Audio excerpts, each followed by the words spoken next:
నమస్తే మిత్రులారా, టఫ్ టీవీకి స్వాగతం. ప్రతి క్షణం ప్రజల కోసం. ఈ కార్యక్రమంలో భాగంగా మనం ఉద్యమకారుడ వందనం అనే ఒక కార్యక్రమాన్ని నిర్వహిస్తున్నాము. ఈ కార్యక్రమంలో భాగంగా నాడు 1969లో కానీ, అలాగే మలిదశ తెలంగాణ ఉద్యమంలో కానీ పనిచేసిన ఉద్యమకారులను ముఖాముఖి కార్యక్రమం నిర్వహించి వారి యొక్క అనుభవాలు, వారు చేసిన ఉద్యమాలు, అలాగే వారు ఉద్యమంలో పాల్గొన్నప్పుడు పడ్డ ఇబ్బందులు, అలాగే కుటుంబ ఆర్థిక స్థితిగతులు, కుటుంబం పట్ల వాళ్ళు పడ్డ ఇబ్బందులు, ఇవన్నీ తెలుసుకోవడానికి మనం ఒక ఉద్యమకారుడ వందనం అనే ఒక ముఖాముఖి కార్యక్రమాన్ని నిర్వహిస్తున్నాము. ఈ కార్యక్రమంలో భాగంగా ఈరోజు మనం కలుసుకోబోయే వ్యక్తి ఒక ప్రత్యేకం. ఆయన 1969లో అంటే తెలంగాణ తొలిదశ ఉద్యమంలో ఎంతో కీలకంగా పాల్గొని ఆనాడు ఎన్నో గడ్డు పరిస్థితులను ఎదుర్కొని ఉద్యమాన్ని ఉధృతం చేసే క్రమంలో ఎన్నో ఇబ్బందులు, జైలు, పోలీసుల వేధింపులు ఇవన్నీ ఎదుర్కొని, అలాగే నేడు కూడా అంటే మలిదశ ఉద్యమంలో కూడా ఎంతో క్రియాశీలకంగా పాల్గొనడం జరిగింది. అప్పటి నుంచి ఆయన ఉద్యమాలు చేస్తూనే ఉన్నాడు. అలాంటి ఒక విలక్షణమైన వ్యక్తి, అలాగే గొప్ప ఉద్యమకారుడు. ఇప్పటికి కూడా ఆయన వయస్సు 80కి దగ్గరలో ఉన్నా కూడా యాక్టివ్గా అంటే తెలంగాణకు సంబంధించిన ఏ కార్యక్రమం జరిగినా, తెలంగాణ కోసం ఎక్కడ ఏ ప్రోగ్రాం అంటే ఇంత దూరంలో కూడా ప్రోగ్రాం నిర్వహించినా కూడా తను వెనకడుగు వేయకుండా పాల్గొనే వ్యక్తి. అలాంటి వ్యక్తిని మనం ఈరోజు కలుసుకోవడం చాలా సంతోషం. ఆయనకు ఒక చిరు సత్కారాన్ని మనం అందిస్తాం మన టఫ్ టీవీ తరపున. అలాగే ఆయన మనం ఈరోజు కలుసుకున్నందుకు మనం చాలా సంతోషం వ్యక్తం చేస్తున్నాం. సార్ నమస్తే. నమస్కారం అండి.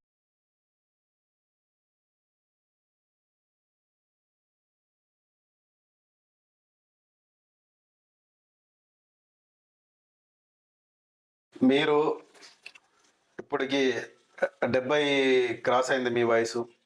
తెలంగాణ ఉద్యమంలో తొలిదశ, మలిదశ రెండు ఉద్యమాల్లో పాల్గొన్నారు. అట్లాగే మీరు చలనచిత్ర పరిశ్రమ అంటే ఇంకా అప్పుడు తెలుగు చలనచిత్ర పరిశ్రమలో కూడా కాలు మోపి అక్కడ కూడా మీ యొక్క ప్రత్యేకతను చాటుకున్నారు.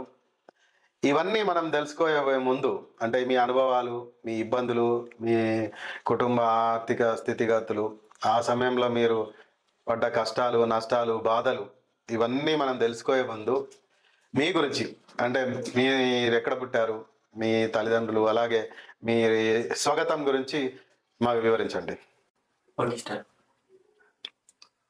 నా పేరు ఆడపు శివకుమార్ నేత. మా తల్లిదండ్రులు ఆడపు కృష్ణమూర్తి నేత, మా తల్లి ముత్యాలమ్మ. నేను హైదరాబాద్లో సికింద్రాబాద్లో గాస్మండి చౌరస్తా ఏరియాలో నా జన్మం జరిగింది. నేను గాంధీ హాస్పిటల్, ఇప్పుడు ఏదైతే గాంధీ హాస్పిటల్ అని ఉందో అది గాంధీ హాస్పిటల్ కాదు, అప్పుడు ఆ కాలంలో బ్రిటిష్ వాళ్ళది కింగ్ ఎడ్వర్డ్ మెమోరియల్ హాస్పిటల్లో నేను పుట్టాను. కాబట్టి నేను సికింద్రాబాద్ ఏరియాలో నివసిస్తూ నేను నాగల్లి దుర్గయ్య స్కూల్ అని సుభాష్ రోడ్లో ఉంది, ఆ స్కూల్లో నేను విద్యాకారునిగా ఒక స్టూడెంట్గా నేను ఆ స్కూల్లో 7th వరకు చదివినాను. తర్వాత నా చదువు ముందుకు పోలేకపోయింది. కారణం ఏంటంటే నేను ఉద్యమంలో చాలా కీలకంగా ఉద్యమం చేయడం జరుగుతుంది. తర్వాత నాతో పాటు నా యొక్క స్నేహితుడు సురేష్ బాబు మక్తాల, ఆ వ్యక్తితో పాటు నేను ఆయన ఇద్దరం కలిసి చాలా ఉద్యమాలు చేసినాం. మీరు తెలంగాణ ఉద్యమంలో తొలి దశ అంటే 1969లో మీరు పాల్గొన్నారు. అయితే ఆ ఉద్యమంలో అంటే మీకు ఆ ఉద్యమం చేయాలని ప్రేరేపించిన పరిస్థితులు, అలాగే ఉద్యమంలో ఏంటి బాధలు, ఎట్లాంటి పరిస్థితులను ఎదుర్కొన్నారు, మీ అనుభవాలు ఏంటి? అసలు ఎంత ఉద్యమాలు చేసినామంటే మేము చెప్పలేము. ఇంట్లో తెలియకుండా, స్కూల్కు పోకుండా ఉద్యమాలు చేస్తూ చాలా కష్టాలు, నష్టాలు, బాధలు, సమస్యలు, ఎన్నో ఇరుకులు, ఇబ్బందులతో ఉద్యమాన్ని నడిపించినాము. మాకు ఒక సంఘాన్ని మేము నిర్మించుకున్నాము. మాతో పాటు ఇంకా 10-12 మంది కలిసి మేము స్కూలు ఎగ్గొట్టి డుమ్మాలు కొట్టేసి ఈ పాల్గొనడం జరిగింది. చాలా అంటే చాలా కష్టాలలో పడ్డాము. ఎన్నో బాధలు, ఇంట్లో బాధలు, బయటి బాధలు. ఉద్యమం మాత్రము కొనసాగాలి, ఏదో ఒకటి సాధించాలన్న మా యొక్క ఆలోచనతో మేము ముందుకు జరిగింది. ఒక రోజు ఒక దినము మాకు ఒక సంఘటన జరిగింది. కింగ్స్వే రాష్ట్రపతి రోడ్లో బూర్గు మహాదేవ్ అనే ఒక మందిరం ఉంది. మందిరం మీద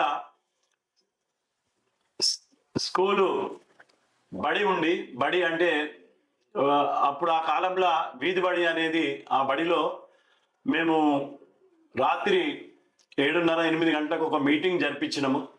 మా అంతరం మేము అందరం కలుసుకొని ఒక మీటింగ్ చేసుకొని ముందుకు ఏ విధంగా మేము ముందుకు వెళ్ళాలనో ఆలోచనలతోని మేము అక్కడ మీటింగ్ జరిపించినాము. అప్పుడు నాతో పాటు సురేష్ బాబు మక్తాల నాతో పాటు ఉన్నాడు. ఇంకా వేరే వాళ్ళు ఎంతో మంది ఉన్నారు, అందరూ చనిపోయినారు. ఇప్పుడు సురేష్ బాబు మక్తాల ఇంకా బ్రతుకున్నాడు నాతో పాటు. ఆయన నేను మీటింగ్స్ ఇంకా 10-15 మంది కలిసి మీటింగ్స్ చేస్తున్నాం, ఈ ఉద్యమాన్ని ఏ విధంగా తీసుకెళ్లాలని. అప్పుడు వాళ్ళకి ఇన్ఫర్మేషన్ వచ్చింది, పోలీసు వాళ్ళకు. ఒక లారీ తీసుకొని వచ్చి మా మీద అటాక్ చేసినారు. అటాక్ చేసిన సమయంలో అందరూ ఆ యొక్క బంగ్లా మీద నుంచి దుంగడం జరిగింది. ఆ సీక్రెట్ మీటింగ్ వాళ్ళకి ఎలా తెలిసిందో ఏమో, మొత్తానికి పోలీసు వాళ్ళు అందరూ వచ్చేసినారు. పోలీసు వాళ్ళు వచ్చి మా మీద దాడులు చేసినారు. తప్పించుకొని మేము ఏదో విధంగా తప్పించుకొని బయటికి వెళ్ళే సమయంలో చాలా చాలా అంటే చాలా దెబ్బలు తిన్నాం. అయినా అందరు చిందరవందరగా ఒక్కొక్క దారిలో పరిగెత్తడం జరిగింది. అప్పుడు నేను ఒక్కడే ఉండిపోయిన అక్కడ. అప్పుడు నాకు ఒక ఆలోచన వచ్చింది, నేను ఎట్లా తప్పించుకోవాలని. సరే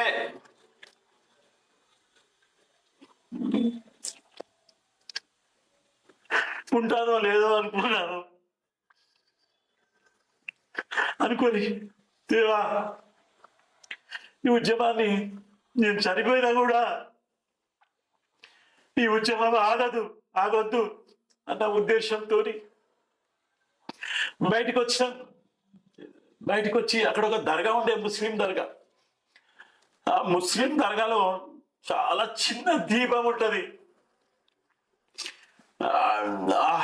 అందులో ఎవరు ఉండరు, ఒక దర్గా మాత్రమే ఉంటుంది. ఆ దర్గాలో వంగి నడుచుకుంటా ఆ దర్గాలో నేను తలదాచుకున్నా. నా చుట్టూ పోలీసులు గస్తులు వేస్తున్నారు, తుపాకులు చేతిలో పట్టుకొని. ఆ యొక్క బూట్ల సప్పుళ్ళు టక్కుమంటూ నడుస్తున్న సమయంలో, దేవా నీ చిత్తం ఏది జరిగేది ఉంటే అదే జరుగుతుంది అనేసి అక్కడ తలదాచుకున్నా. చాలా టైం అయిపోయింది, 12 దాటింది.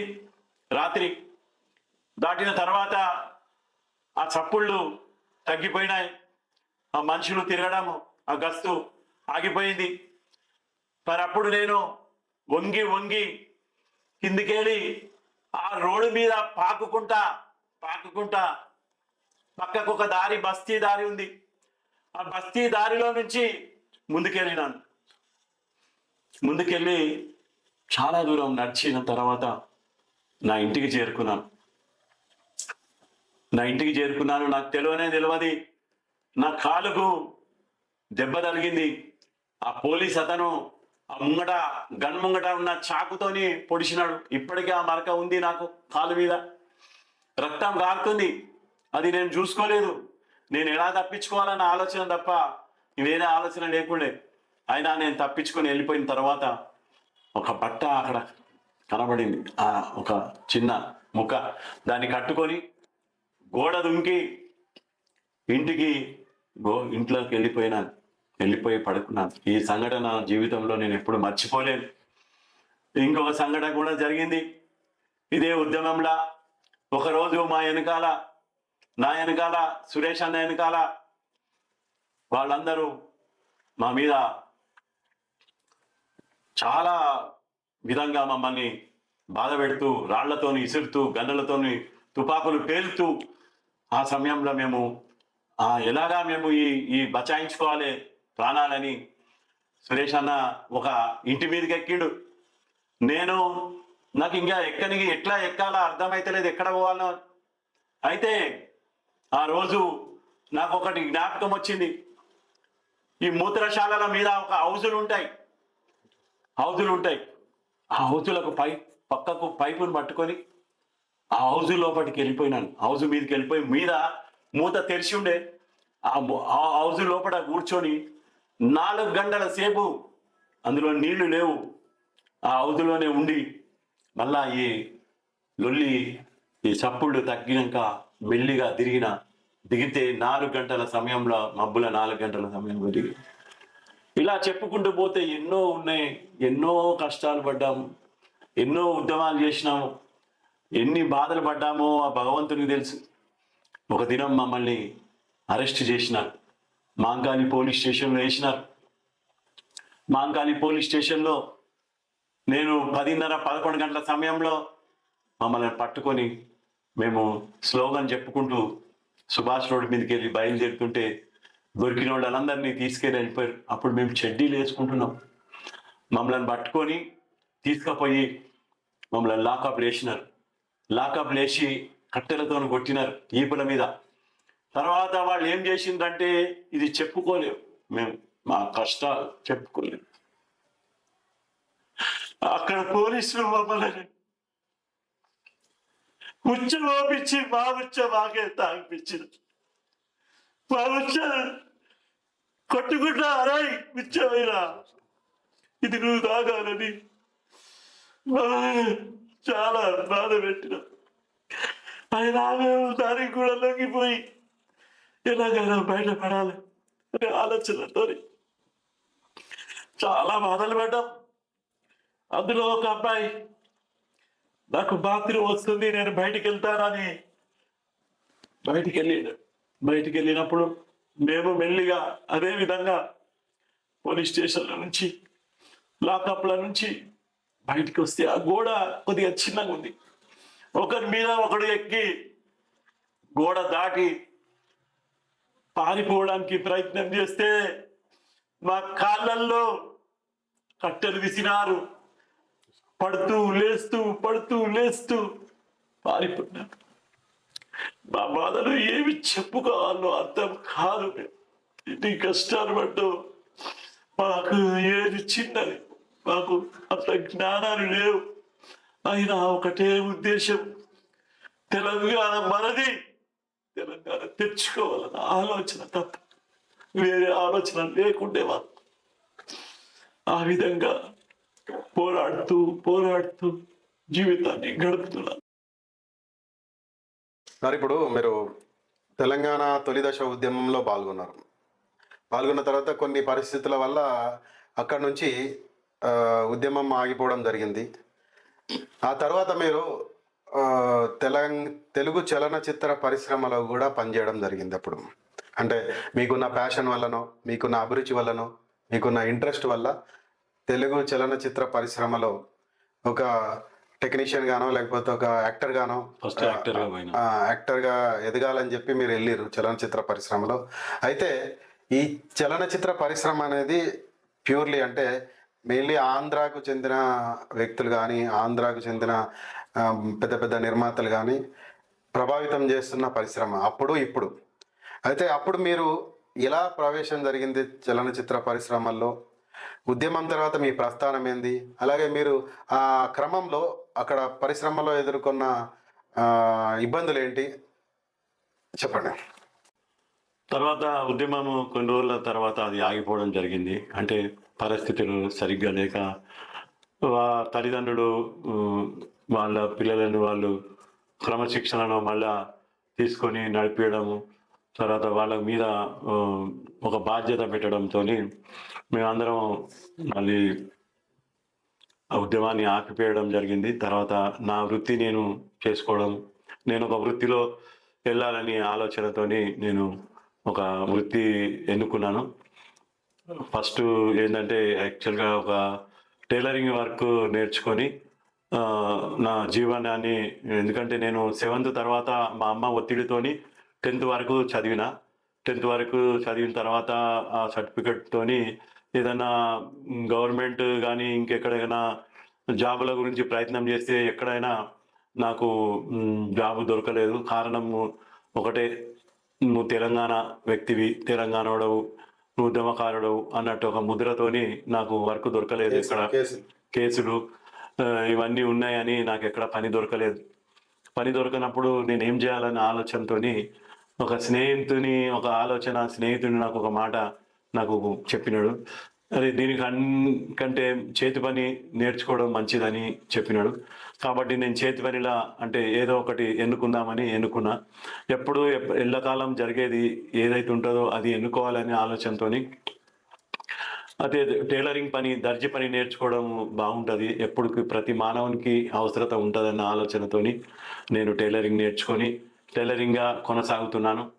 టైలరింగ్ పని చేసుకుంటా కొద్దిగా ఆర్థిక పరిస్థితుల్లో నాకు నేను కాకుండా నా ఇంటిని కూడా కొద్దిగా గొప్ప సహకారం చేస్తున్నాము మా తండ్రికి. ఆ తర్వాత నాకున్న స్నేహితులు, నాకున్న ఒక పరిచయం ఉన్నవాళ్ళు, అరే నువ్వు ఎందుకు సినిమాలో నువ్వు ప్రయత్నం చేసుకుంటే నీకు మంచి భవిష్యత్తు ఉంటుంది, మంచి హైటు, మంచిగా ఉన్నావు కదా, అందంగా ఉన్నావు కదా, ప్రయత్నం చేసుకోవడంలో తప్పేముంది, మనం ఎందుకు ప్రయత్నం చేయొద్దు అని ఆ ఉద్దేశాన్ని వాళ్ళు నాకు వెల్లడిచ్చినందుకు నేను ప్రయత్నం చేసినాను. ప్రయత్నం చేస్తే ప్రతి జాగల నాకు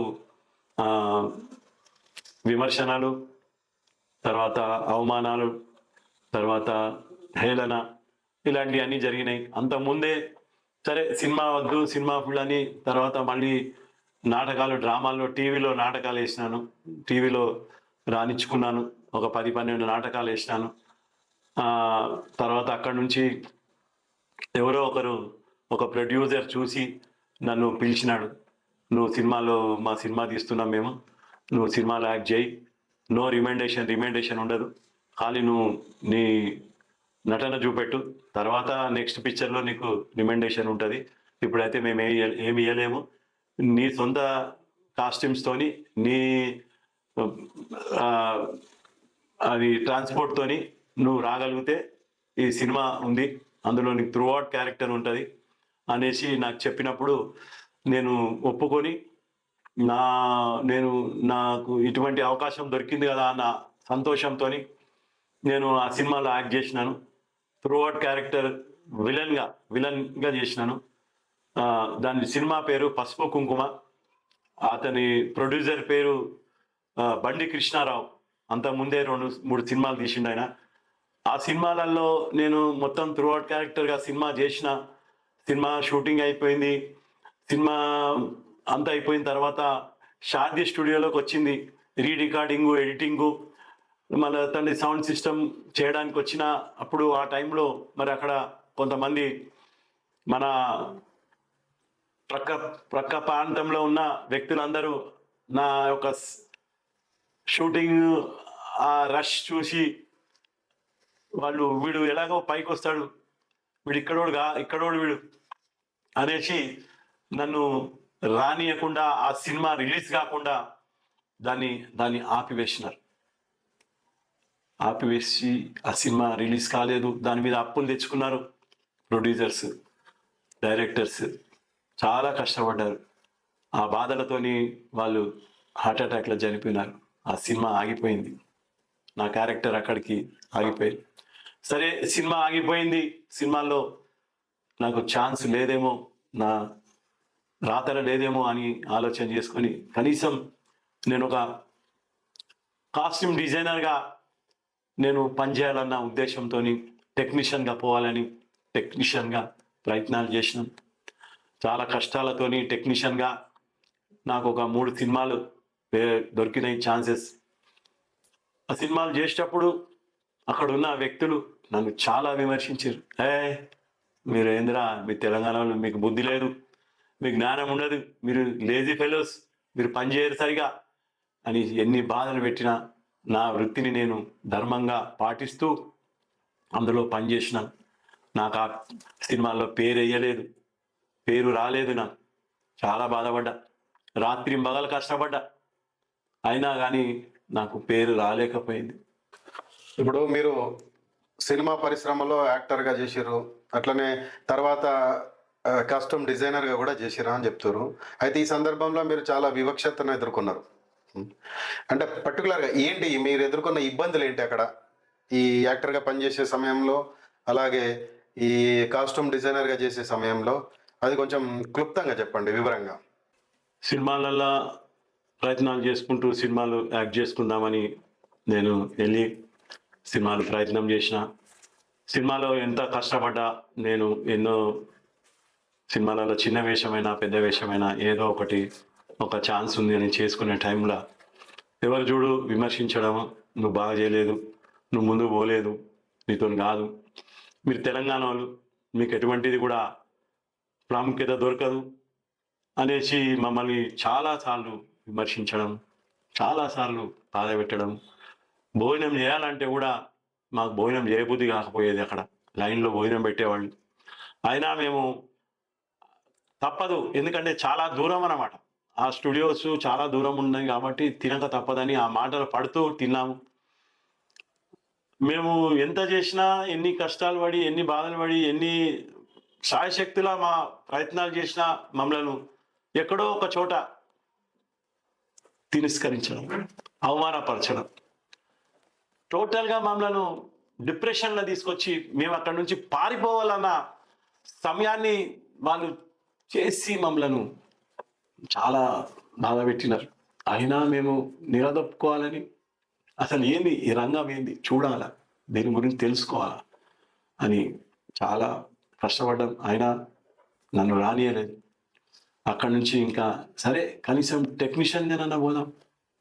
అందులో ఒక అతను ప్రొడక్షన్ మేనేజర్ నాకు పరిచయం ఉన్నాయని అన్నాడు, అరే నువ్వు ఆర్టిస్ట్గా పోకురా నాయనా, నువ్వు టెక్నీషియన్గా పో, నీకేమైనా విలువ దొరుకుతుండొచ్చు అనేసి చెప్పినందుకు నేను సరే ఒక అంతకుముందే నేను ఒక టైలరింగ్ పనిని బాగా నేర్చుకొని ఉన్నాను కాబట్టి ఆ టైలరింగ్ పని గురించి ప్రయత్నాలు స్టూడియోలో పొంటి తిరిగి చాలా కష్టాలు పడితే నాకు కొన్ని జాగాలలో కొన్ని సినిమాలు ఛాన్స్ దొరికింది పని చేయడానికి.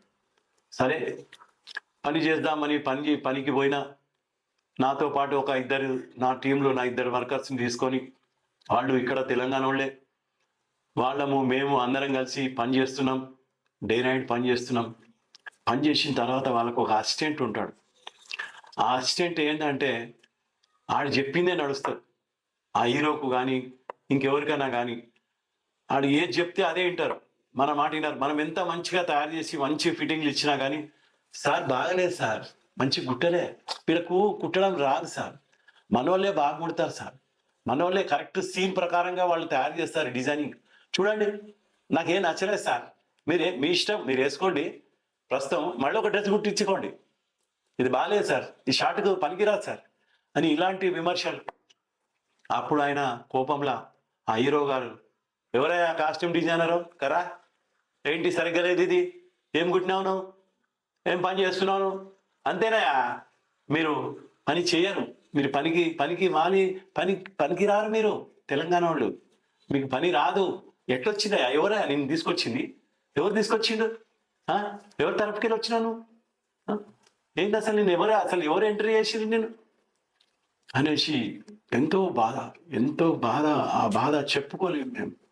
మాకు కన్నీళ్ళు కావు వచ్చేటి, రక్తం చుక్కలు పడతాయి కళ్ళకి, రాత్రి అంతా నిద్ర ఉండదు మాకు. ఏంటబ్బా ఇంత కష్టపడి పని చేసినా కూడా ఈ బాధలు మాకు తప్పుతలేవేంది అనేసి మమ్మల్ని విమర్శనం, అవమానపరచడం, అపహాస్యం చేయడం, ఇలాంటివి జరిగినాయి మాకు. ఏదో విధంగా పోవాలి, చేయాలన్న ఒక ప్యాషన్ ఉండింది మాకు, పని చేయాలని, అది కూడా చేయనీయలేదు మమ్మల్ని. ఇక తప్పదు అనేసి ఇక మేము సాధించుకున్నాం, వదిలేసుకున్నాం, వేరే మార్గం లేదు ఇంకా. సరే మన వృత్తి ఎక్కడైనా నచ్చిన వాళ్ళు పని చేయించుకుంటారన్న ఉద్దేశంతో నేను బయటకు వచ్చేసిన, సినిమా ఫీల్డ్ వదిలేసేసిన. 12 సంవత్సరాలు కష్టపడ్డాను సినిమా ప్రయోజనం లేకపోయింది, వచ్చేసి నా వృత్తిని మళ్ళీ కొనసాగించుకున్నాను.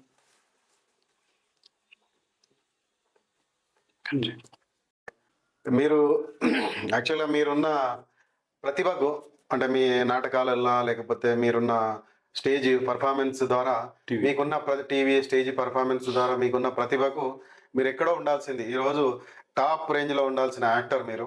కానీ ఈ మనకు ఇప్పటికీ జరుగుతున్న వివక్ష తెలంగాణ ఆంధ్ర అని ఎక్కడ కూడా మనల్ని పైకి రాకుండా ఎన్నో ప్రయత్నాలు జరిగినాయి, ఇప్పటికీ జరుగుతున్నాయి.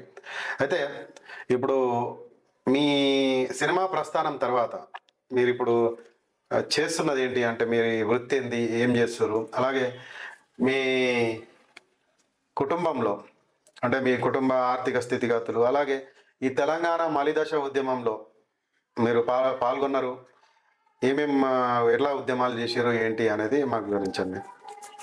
ఆ, తొలి ఉద్యమకారంగా నేను ముందుకు సాగిన తర్వాత మళ్ళీ అది ఆగిపోయింది. మళ్ళీ సినిమా ఫీల్డ్లో పోయి సినిమా ఫీల్డ్లో కూడా నేను ఏం చేయలేకపోయినాను, అంటే నన్ను ఏం రానియకపోయినరు అక్కడ ఉన్న వ్యక్తులు, ఆ ప్రాంతం ఉన్న నన్ను ఎటు కాకుండా చేసిండ్రు. ఇంకా అప్పుడు మా తల్లిదండ్రులు అన్నారు, ఇన్ని చేసినావు, ఇన్ని అయినాయి, కనీసం ఇప్పుడైనా పెళ్లి చేసుకోరా, ఈ ఏజ్ అయిపోతుంది నీది, మరి పెళ్లి చేసుకుంటే బాగుంటుంది కదా, జీవితం కనీసం మారొచ్చేమో అది ఒక సెంటిమెంట్, పెళ్ళైన మనుషులది లైఫ్ చేంజ్ అవుతుంది అన్న ఉద్దేశంతో నాకు లేట్ మ్యారేజ్, నాకు పిల్లలు ఇచ్చేవాళ్ళు కూడా ఎవరు లేకుండే ఆ సమయంలో. ఎందుకంటే నేను ఉద్యమకారుణ్ణి అని తెలుసు, సినిమా వాడిని అని తెలుసు, వీడేమి సంసారం వెలువబెడతాడు, వీడేమి అనేసి ఎవరు కూడా మాకు తెలిసిన రిలేషన్లో ఎవరు మాకు ముందుకు రాలేకపోయినారు. కానీ దేవుడు మరి నిర్ణయం చేసి మరి నాకు ఒక జీవిత భాగ్యస్వామిని మరి నాకు దేవుడు ఇచ్చినాడు. తర్వాత పెళ్ళి అయిపోయింది. మళ్ళీ నా యొక్క వృత్తిని నేను కొనసాగింపు వృత్తి అంటే టైలరింగ్ షాప్ పెట్టుకొని జీవితాన్ని నడిపిస్తూ పిల్లలకు, తర్వాత పెళ్ళైనాక ఇద్దరు కూతుర్లకు నేను ఎడ్యుకేషన్ చేయాలని, వాళ్ళకు జనరేషన్ చేయాలి లైఫ్, ఎందుకంటే నా లైఫ్ పాడైంది, మరి వాళ్ళ జీవితాలు మంచిగా ఉండాలన్న ఉద్దేశంతో వాళ్ళకు చదివించిన. నేను చదివిన 10th క్లాస్ వరకే, కానీ నేను నా పిల్లల్ని మంచి డిగ్రీలు చేపించి వాళ్ళకు ఒక లైఫ్ అంటే ఎట్లుంటుంది, జీవితం అంటే ఎట్లుంటుందని నేర్పించి వాళ్ళని మంచి స్థాయిలో, అంటే వాళ్ళ తగ్గట్టు వాళ్ళకు ఉన్న చదువుల తగ్గట్టు వాళ్ళకు జాబ్స్ చేసుకున్నారు. ఆ విధంగా నడుస్తుంది. కానీ నేను మాత్రం ఎక్కడున్నా అక్కడనే ఉన్నా. నా ఆర్థిక పరిస్థితి కూడా అంతంత మాత్రంగానే నడుస్తుంది. నేనేం డెవలప్ కాలేదు. అంటే డెవలప్ అంటే పని చేసుకోవాలి, పని చేస్తేనే బ్రతకగలుగుతాం. నా వృత్తిని ఇప్పుడు కూడా నేను 71 years రన్నింగ్ అయినా నేను ఈ పనిని చేస్తూనే ఉన్నాను. నా పనికి విలువ ఉంది. నా పనిని నచ్చిన వాళ్ళు తప్పనిసరిగా నన్ను పిలుస్తారు. నేను ఇప్పుడు ఇంట్లోనే వర్క్ స్టార్ట్ చేసిన, ఇంట్లోనే ఉంటాను, ఇంట్లోనే వర్క్ చేస్తాను, ఇంట్లోనే వర్క్ షాప్ ఉంది కాబట్టి నడిపిస్తున్నాను. నేను దేశ ఉద్యమం స్టార్ట్ అయింది మరి 14లో. అక్కడ నుంచి మళ్ళీ నేను పాల్గొన్నాను, అన్నిట్లో కీలకంగా నేను పనిచేసినాను. నా ఏరియాలో, నేనున్న ఏరియా సికింద్రాబాద్ బన్స్లాల్పేట్లో ఉన్న అక్కడున్న మనుషులతోని, అక్కడున్న వ్యక్తులతోని, అక్కడున్న పోరాటం చేసే యోధులతోని వాళ్ళతో కలిసి మెలిసి పనిచేసినాను. మరి తర్వాత అక్కడి నుంచి ఇప్పటి వరకు నడుస్తూనే ఉంది. పోరాటం అనేది ఆగలేదు. నా పోరాటం, నా బొందిల ప్రాణం ఉన్నంత వరకు, నేను జీవం ఉన్నంత వరకు ఈ పోరాటాన్ని నేను ఆపలేను. ఎందుకంటే నా బాడీలో ఉన్న ఏదైతే రక్త చుక్క ఉంటుందో అది నన్ను లేపుతుంది. ఎందుకంటే నేను ఉద్యమకారుణ్ణి కాబట్టి అది నన్ను పండనీయది. తప్పనిసరిగా ఏదో ఒకటి చేయాలని. కానీ దేవుని దయ వల్ల మనకు తెలంగాణ వచ్చింది. తెలంగాణ వచ్చినందుకు చాలా సంతోషమైంది. చాలా సంతోషం. తెలంగాణ వచ్చినందుకు మాత్రమే మనం తెచ్చుకున్నామని ఒక సంతోషం ఉన్నది. కానీ మనకు కావాల్సినవి, రావాల్సినవి ఎటువంటిది కూడా ఏమీ జరగలేదు. మీరు తెలంగాణలో తొలి దశ మలి దశ రెండు ఉద్యమాలలో పాల్గొన్నారు. అట్లానే చలనచిత్ర పరిశ్రమలో పోయి చాలా ఇబ్బందులు ఎదుర్కొన్నారు. అయితే ఈ ఉద్యమకారులకు తెలంగాణ రాష్ట్రం వచ్చిన తర్వాత ఉన్న గత ప్రభుత్వం ఇలాంటి సహాయ సహకారాలు చేయలేదు. ఎందుకంటే వాళ్ళు ఎలాంటి వాళ్ళకు పరిస్థితులు ముందుకు లేకుండా చేసిర్రు. ఇప్పుడు కాంగ్రెస్ ప్రభుత్వం వచ్చిన తర్వాత ఉద్యమకారులకు ఈ 250 గజాల స్థలం కానీ అలాగే పెన్షన్ సౌకర్యం ఇస్తామన్నది. అయితే దీన్ని మీరు ఎలా స్వీకరిస్తారు? దీని గురించి మీరు ఏమనుకుంటారు? మా అభిప్రాయం చెప్పండి. తొలి ఉద్యమకారుల్లాగా మేము పనిచేసినాం. మళ్ళీ ఉద్యమకారుల దాంట్లో కూడా ఫోరంలో కూడా కష్టపడ్డాం, పనిచేసినాం. కష్టపడి మాతో పాటు ఉన్న అందరూ కలిసి తెలంగాణ తెచ్చుకున్నారు. తెలంగాణ తెచ్చుకున్నాం, కానీ తెలంగాణ తెచ్చుకున్న 10 సంవత్సరాలలో ఏమాత్రం కూడా మాకు సౌఖ్యం కానీ ఎటువంటి లాభాలు కానీ ఎటువంటి గుర్తింపు కానీ రాలేదు. కానీ మేము కష్టపడ్డదానికి తెలంగాణ వచ్చినందుకు చాలా సంతోషపడ్డాం. గత ప్రభుత్వం మమ్మల్ని గుర్తింపు తీసుకురాలేదు, గుర్తింపు చేయలేదు. చాలా బాధ కలిగింది మాకు. కానీ ఇప్పుడున్న ప్రభుత్వం ఏ విధంగానైతే మాకు చెప్పిండ్రో 200 గజాలు 250 గజాల భూమి, మరి తర్వాత పెన్షన్, తర్వాత మెడికల్, తర్వాత ఐడి కార్డు, ఇవన్నీ సదుపాయాలు చేస్తారని మేము నమ్ముతున్నాం. రేపు పొద్దున మా ఫ్యామిలీలో మా అన్న పిల్లలు కానీ మా పిల్లలు కానీ మన్మన్లు మన్మరాళ్ళు వాళ్ళు అడుగుతారు, తాత మీరు ఉద్యమకారులు కదా, మరి మీరు ఏం సాధించిండ్రు, మీకు ఏం గుర్తింపు ఉంది, ఏం సాధించిండ్రు, మీరేమి లబ్ధి పొంది, వాళ్ళకు మేము చెప్పలేకపోతాం, సమాధానం చెప్పలేకపోతాం. మళ్ళీ ఆ మాటలు మాట్లాడేటప్పుడు మేము ఎంతో బాధపడతాం. మాకు పక్కకు కన్నీరు కాల్చుకుంటాం మేము. కానీ మాకు కన్నీరు కాదు, రక్తపు కన్నీరు కాల్చుతాం, బాధపడతాం. నిజమే, మేము ఇన్ని సంవత్సరాలు పోరాడినాం, కానీ మేమేమి సాధించలేకపోయినామని అనుకుంటాం. కనీసం ఈ ప్రభుత్వం, మన కాంగ్రెస్ ప్రభుత్వం మనకు అన్ని విధాల సహకరించి సాయం చేస్తుందని, సపోర్ట్ చేస్తారు. మేము అడిగేదాన్ని ప్రతిదీ మాకు సమకూరుస్తారని మన తెలంగాణ ప్రభుత్వం నడిపిస్తున్న తెలంగాణ సీఎం గారికి మా విన్నపం, మా ఆవేదన మీరు అర్థం చేసుకోండి. ఇంకా మేము ఎన్ని సంవత్సరాలు బతుకుతాం సార్? కొన్ని సంవత్సరాలే. కనీసం ఈ కొన్ని సంవత్సరాలల్లా మాకు మీరు సహాయపడండి, మమ్మల్ని అర్థం చేసుకొని మాకు సమకూర్చండి సార్. మీరు చెప్పినే అడుగుతున్నాం సార్. ఇంకా మాకు ఎటువంటి అధికారాలు పదవులు ఏమి వద్దు, మాకు మీరు ఈ సాయం చేయండి సీఎం గారు. మమ్మల్ని ఎక్కడో గుర్తింపు లేనే లేదు మాకు, కానీ మమ్మల్ని గుర్తింపు తీసుకొచ్చింది డాక్టర్ చీమ శ్రీనివాస్ గారు. మమ్మల్ని పట్టించుకున్నారు, మా గురించి ఎంతో శ్రమ పడుతున్నారు. ఆయన డాక్టర్ అయి ఉండి మా గురించి ఎంత కష్టపడుతున్నాడు.